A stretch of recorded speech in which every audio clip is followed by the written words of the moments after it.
pretty hard to get back to life as normal without, Bailey. I still have deception. Brooklyn.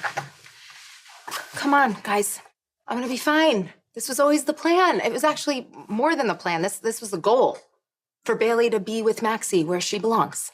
Yes, of course, that was the plan, but that doesn't mean that you didn't fall in love with that little girl or that this isn't hard on you. It's okay to admit that.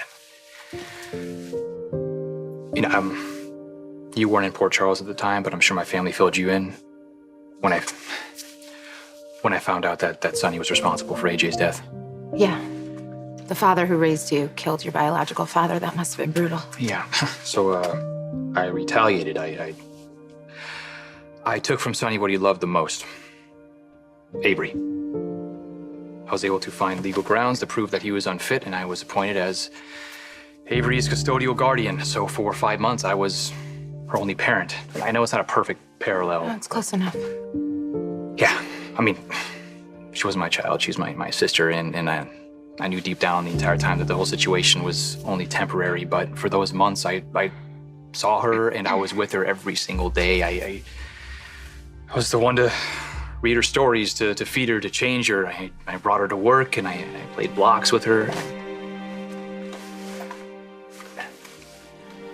But then when my mother convinced me to give Avery back, Avery, she left a huge gaping hole in my life and in my heart.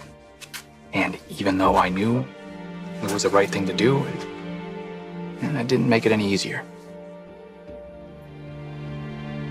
Okay, yeah. Giving up Bailey is excruciating, okay, guys? But I'm gonna get over it.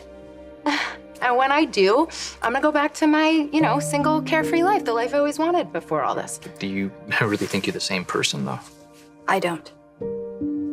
You did an amazing thing, protecting Bailey from her father. It didn't start out that way. It doesn't matter how it started. Maxie was in trouble and you came through for your friend. Didn't expect that from me, did you?